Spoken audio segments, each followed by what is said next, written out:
Somewhere north of Fairbanks, Alaska, the temperature outside has dropped to minus 47 degrees Fahrenheit. The wind is still. The darkness is complete, not the comfortable darkness of a bedroom with the curtains drawn, but the profound, physical darkness of a subarctic winter that has swallowed the horizon entirely. Inside a modern Kenworth T680 parked at the edge of a gravel turnout on the Dalton Highway, a driver is asleep. The cab is warm. The mattress is thick foam. A small unit mounted behind the cab runs quietly, circulating heated air without the engine running, burning a fraction of a gallon of diesel per hour to hold the interior at 68 degrees. The driver does not know that the temperature outside has dropped. He does not need to know. The system handles it automatically, and he will wake up 8 hours later, warm and rested, climb back into the driver's seat, and continue the 414-mile run toward Dead Horse and the oil fields of Prudhoe Bay. Now, step back exactly 100 years. A driver working the same general territory, northern Alaska, winter, moving cargo over the only overland routes that existed, has stopped his truck on the side of the road. He is also trying to sleep. The engine is off because there is no reliable way to keep it running safely while unattended. The cab is uninsulated metal. The temperature inside will equalize with the temperature outside within 30 or 40 minutes of the engine stopping. He has blankets. He may have a buffalo robe or a heavy canvas sleeping bag stuffed with wool. He is wearing every piece of clothing he owns, and he will spend the next several hours not truly sleeping, but surviving, drifting in and out of consciousness, losing feeling in his feet, waking up to check whether the engine block has frozen solid. If it has, his trip is over. His cargo will not arrive. He may not make it back to wherever he came from without help. The difference between those two scenes is not simply about technology. It is about something far more fundamental. It is about whether the people who kept the world supplied and connected across the harshest terrain on Earth were considered, by the industry that employed them and the government that regulated them, to actually deserve real sleep. The answer to that question changed slowly, imperfectly, and often painfully over the course of a century. And the Arctic, more than anywhere else, made the cost of the wrong answer obvious. If you're watching this on your television tonight, thank you for being here. This channel is a one-person operation built on research and storytelling, and the single most important thing you can do to help it grow is subscribe if you haven't yet, and share this video with someone who might find it interesting. Subscriptions and shares are what help new people discover this work, and every single one makes a real difference for what gets made next. The early history of truck driving in America is not a glamorous story. It is a story of men operating machines that broke constantly on roads that barely existed, hauling freight that nobody else could move, under conditions that modern safety standards would find completely unacceptable. In the 1920s, the American trucking industry was expanding rapidly, filling in the gaps that the railroad network couldn't reach. Paved roads were still a novelty in much of the country. In northern territories like Alaska, there were no paved roads at all. There were tracks and seasonal trails and frozen river surfaces used as highways in winter, and there were no rules. No federal rules, no state rules. Nothing that told an operator how long a driver could be behind the wheel before being required to stop. According to the Federal Register's history of hours of service regulations, before the Motor Carrier Act of 1935 and the ICC's first formal rules that followed it in 1937 and 1938, trucking companies and drivers created their own sets of rules, which of course meant that there were no rules at all. Drivers in that era routinely worked 15, 16, 18 hours at a stretch. Stories of 100-hour work weeks were not unusual. Some drivers used stimulants to stay awake. Some fell asleep at the wheel.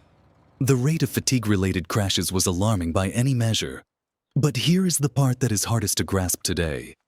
Sleep was not considered a protected necessity. It was considered a personal inconvenience that a driver managed on his own time, with his own resources, on whatever surface was available.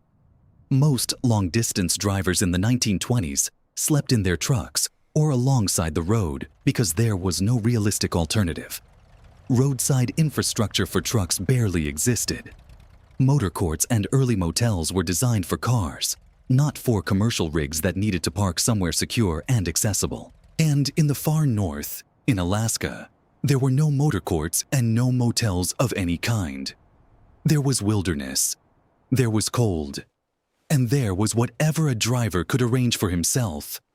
Sleeping berths in trucks began to appear in the late 1920s, driven not by regulation or compassion from employers, but by pure practical necessity. As documented in the history of the truck sleeper cab, the earliest versions were built by the drivers themselves. Small compartments stuffed wherever they could fit, sometimes behind the seat, sometimes mounted on the truck's exterior, sometimes wedged between the cab and the trailer. They were built from whatever materials were on hand.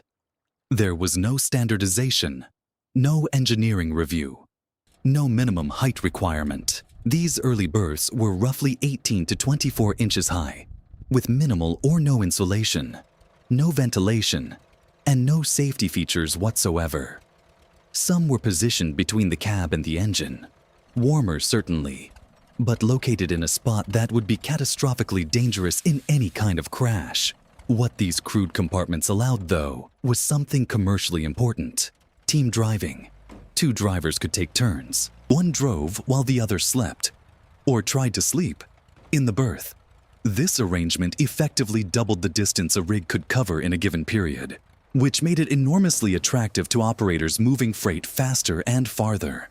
The fact that the person sleeping was doing so in a plywood box with no padding and no heat, bouncing over roads that were little more than graded gravel in the best conditions and frozen mud wallows in the worst, was secondary to the commercial advantage. The welfare of the person inside the box was not a primary consideration. The welfare of the cargo was. In Alaska specifically, the challenge of sleeping in a truck during winter went beyond discomfort. It was a genuine physiological test. When temperatures drop below -20 or -30 Fahrenheit, the human body begins losing heat faster than it can generate it, even under blankets, even in multiple layers of clothing. Hypothermia is not a dramatic event. It is a quiet, gradual process that begins with shivering and progresses through confusion, drowsiness, and eventually unconsciousness. A driver sleeping in an unheated cab at those temperatures was not just uncomfortable. He was operating under conditions where the risk of not waking up was entirely real. The trucks of that era compounded the problem in ways that are easy to overlook from the outside. Engine cooling systems relied on water, and water freezes. To prevent the engine from cracking its block in extreme cold, drivers would either drain the cooling system when they stopped and refill it with boiling water when they wanted to start again. A procedure requiring planning and the right equipment in a location where neither was guaranteed. Or they would leave the engine running. Running an engine all night burned fuel, created exhaust fumes, and introduced the risk of carbon monoxide poisoning in an enclosed space. It also meant the engine was accumulating wear hours without moving anything. None of these were good options. They were simply the options that existed. And a driver in northern Alaska in January chose among them with the understanding that a wrong choice could turn a difficult situation into a fatal one. The regulatory environment of the 1930s brought some structure to this chaos, but not much comfort. The ICC's first formal hours of service rules, finalized in late 1937 and taking effect in 1938, established that a driver could work up to 10 hours within a 15-hour on-duty period before being required to take 8 consecutive hours off. This was genuinely important. It created the legal concept of mandatory rest, but it said nothing about where that rest would happen, or under what conditions, or whether the resting surface would be warm enough to survive the night. The rule established that drivers needed to stop. It did not establish that they needed to be safe from the environment when they did. The Second World War transformed the American trucking industry almost overnight. Military logistics required moving vast quantities of supplies overland, and trucks were essential to that mission. In the Pacific Northwest and Alaska, the pressure was particularly acute. The bombing of Pearl Harbor in December 1941 made supply routes to Alaska a national security priority. Construction of the Alaska Highway, The Alcan officially began in March 1942, with Army engineers ordered to punch a pioneer road through 2,500 miles of subarctic wilderness connecting Dawson Creek in British Columbia to Delta Junction, Alaska. As documented by the National Park Service, construction crews endured cold snaps of 40 and 50 degrees below zero for days at a time during the winter of 1942. Equipment broke constantly. Food froze in mess kits before it could be eaten. The truck drivers who would eventually use this route, supplying the airfields and outposts that formed Alaska's defensive perimeter, were operating in conditions where the gap between a truck with a working heating arrangement and one without was not a matter of comfort. It was a matter of survival. The sleeper berth grew slowly through the post-war decades. Manufacturers began integrating berths into cab designs more formally in the late 1940s and through the 1950s. As the trucking industry's commercial dominance expanded rapidly with the interstate highway system, the dimensions of berths were eventually regulated in the United States beginning in the 1950s, setting minimum standards that prevented the most dangerous configurations. By the mid-1960s, the ICC had introduced the split sleeper berth provision, which allowed drivers to divide their required off-duty time into 2 periods. This was, in theory, a more flexible approach. In practice, it created new complications. Drivers could now legally sleep in shorter increments, which was not always the restful experience the name implied. What improved most visibly in the 1950s and 1960s was the space in which drivers were expected to sleep. The berths grew larger. 60, then 72 inches became standard lengths. Mattress quality improved. Some operators began installing small propane or diesel-fueled heaters inside the sleeper compartment, separate from the main engine, that could maintain a tolerable temperature overnight without idling. These early auxiliary heaters were not reliable by modern standards. They could malfunction, they could leak fumes, but they represented something genuinely new, a recognition that a driver sleeping in a metal box in subarctic temperatures needed something more than extra blankets to survive the night with their health intact. In Alaska through this era, the practical reality of overnight rest remained extraordinarily difficult. The roads serving the interior and the north were narrow, often unpaved, prone to permafrost-induced surface collapse in summer and ice buildup in winter. Truck stops as the modern world knows them. Fuel, food, warmth, parking, basic amenities were scattered at wide intervals. Between those intervals was wilderness. A driver who timed his rest stop poorly could find himself parked in a location with no shelter within reach, no fuel to refill, and no assistance if something went wrong. The Dalton Highway, the Hall Road, was not built until 1974. Constructed in roughly 5 months to support the Trans-Alaska Pipeline. Its 4 to 14 miles from Livengood to Dead Horse opened a corridor across some of the most extreme terrain in North America, crossing the Brooks Range through Atagun Pass at roughly 4,800 feet, the highest road crossing in the state. Coldfoot Camp, at mile 175, became the central human anchor point on the corridor, the northernmost truck stop in North America. Founded by Dick Mackey. Between Coldfoot and Dead Horse, a 239-mile gap with no fuel and no services, the drivers who ran the pipeline supply route lived in their trucks because there was nowhere else to live. In winter, when temperatures at Atagun Pass fell to -50 or below, and winds could close the road for days, the quality of sleep in those cabs was not a comfort question. It was a survival question, answered differently depending on what decade you were driving in. The real transformation of the sleeper cab began in earnest in the 1990s and accelerated sharply in the 2000s. The FMCSA, which had taken over trucking safety regulation from the Federal Highway Administration, implemented a significant overhaul of hours of service rules in 2003.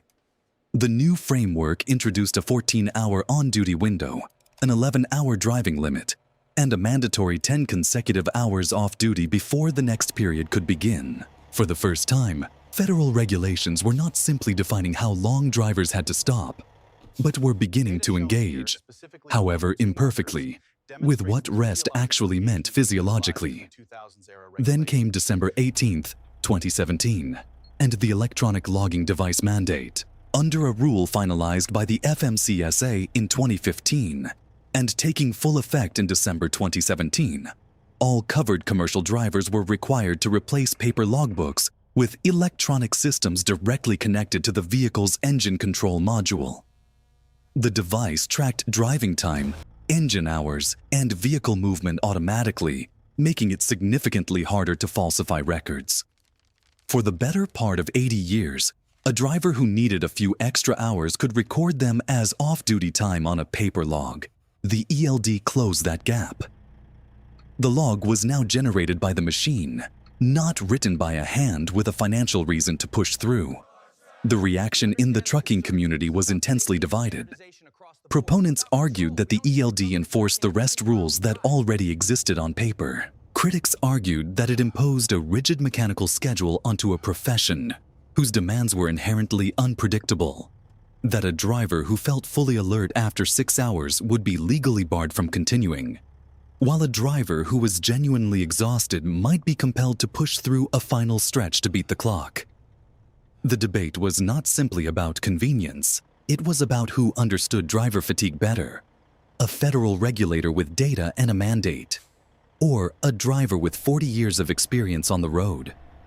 In Alaska, the ELD mandate came with recognized complexity. The FMCSA has long maintained specific exemptions for Alaska-based commercial trucking.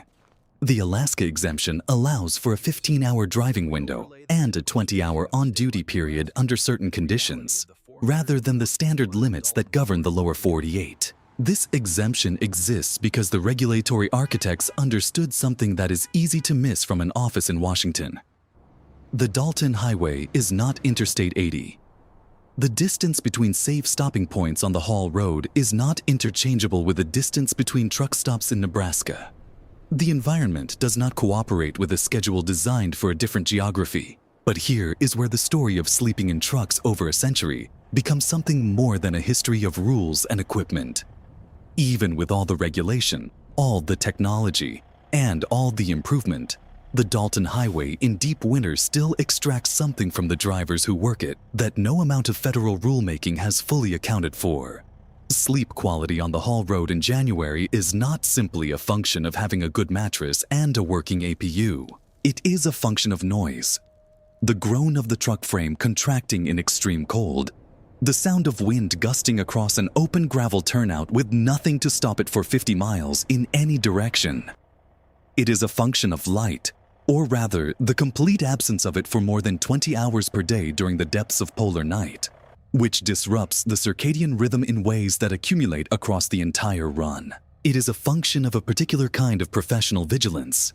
The ambient awareness that the conditions outside could change while the driver is asleep, that a storm could close the road, that the temperature could drop another 10 degrees and change everything about the decisions that need to be made when morning comes. A driver on the Dalton today parks in a modern insulated sleeper cab with an auxiliary power unit from Thermo King or Carrier Transicold, maintaining a stable interior temperature regardless of what happens outside. The APU runs on diesel, consuming roughly a quarter to a half gallon per hour depending on conditions. And under the MAP 21 weight exemption is granted an additional 550 pounds of gross vehicle weight allowance, precisely because regulators recognized that the unit was serving a genuine safety function. The mattress in a modern Kenworth T680 or Freightliner Cascadia with a 72-inch raised roof sleeper is a full-sized foam or inner spring unit, not the padded shelf of the early berths. The sleeper has its own dedicated HVAC zone, insulated walls, blackout curtains, and more storage space than many studio apartments. And yet, the cold still finds its way through door seals when the temperature drops below -40. Condensation still forms on the interior walls of the cab in those conditions, because no seal is perfect and no insulation is infinite. The sounds of the Dalton still penetrate. The crack of a passing truck on gravel, the wind finding the gap between cab and trailer. Experienced Hall Road drivers will tell you that sleep on the Dalton in deep winter is not the same as sleep anywhere else. It is better than it has ever been, but it is still its own thing, a kind of rest that is always slightly provisional, always partly watchful, always aware at some level that the environment outside is not neutral and does not care. The drivers of the 1920s who slept in the back of their rigs on canvas bags stuffed with wool, wearing every piece of clothing they owned, listening to the engine block cool and contract in the dark, understood something about that watchfulness that no regulation can fully address. They had no choice but to stay partly connected to their environment, because their environment was actively dangerous, and the only protection between them and it was their own alertness. 100 years later, the technology designed to allow drivers to sleep more deeply and more safely has made possible something those early drivers never had: the ability to trust the system enough to actually let go, to actually sleep, to actually rest in the full sense of what that word means. That trust was earned incrementally and not without cost. The Motor Carrier Act of 1935 was driven partly by a growing record of fatal crashes attributed to exhausted drivers. The ELD mandate of 2017 was driven by decades of data showing that paper logs were systematically falsified. The APU exemption in MAP 21 was driven by the recognition that forcing drivers to choose between idling for 8 hours or freezing to death was not actually a meaningful choice. Every improvement in the conditions under which truck drivers sleep came as a response to documented failure, to deaths, to investigations that revealed how large the gap was between what the rules said and what actually happened in the cab of a truck parked on a gravel turnout north of the Brooks Range at 2 in the morning. A driver who has run the Hall Road for 20 years and a driver who moved cargo through northern Alaska in 1926 share almost nothing in terms of equipment. The older driver had a truck that averaged 25 miles an hour on the best roads that existed. He had no reliable heat, no radio, no weather forecast, no GPS, no electronic log, no APU, no foam mattress, no regulatory guarantee that he was entitled to 8 hours of rest before being put back behind the wheel. He had experience, physical toughness, and the knowledge that if he made a serious mistake in the wrong place, help was not coming quickly. What they share is the fundamental reality of the environment. The cold doesn't negotiate. The dark doesn't adjust to the schedule. The distance between Fairbanks and Deadhorse does not compress because a driver is tired. The Brooks Range sits where it has always sat, and Adagun Pass rises to the same elevation it has always risen to. And the wind that comes across the North Slope in January is exactly the same wind it has always been. 100 years of engineering, regulation, and technological innovation has changed what a driver brings to that environment. It has not changed the environment. What has genuinely changed, and this may be the most important thing to understand, is the acknowledgement that the person inside the truck is a human being with biological requirements that do not bend to commercial schedules. The entire arc of truck driver rest regulations, from the ICC rules of 1938 through the ELD mandate of 2017, is the history of an industry slowly, imperfectly, and sometimes reluctantly accepting that a driver's need for sleep is not a weakness to be managed, but a physiological reality to be accommodated. That acknowledgement cost lives to establish.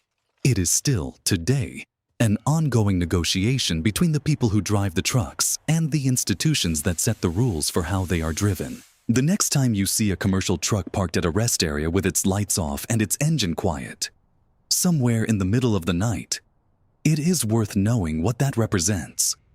Not just a driver sleeping, a person in a space that took a century to make genuinely livable, a space that still doesn't get everything right. That is still negotiated every trip against weather and distance and time, but that represents something remarkable when measured against where it started. A plywood box behind a cab in an Alaskan winter in 1924. A climate-controlled room on wheels in 2026. The same road, the same cold, the same darkness, and 100 years of hard-won understanding that the person who keeps the cargo moving through that darkness actually deserves a real place to sleep, And if you think surviving minus 50 on the Dalton Highway in a modern cab represents the outer edge of what truck drivers face, wait until the next episode. Because there is a corridor in the American West where drivers face something completely different. Walls of wildfire moving across a highway faster than the trucks can outrun them. How they navigate that, and how they make the decision to drive through or pull back, is a story that changes everything you think you know about what it means to keep moving when the road itself is on fire.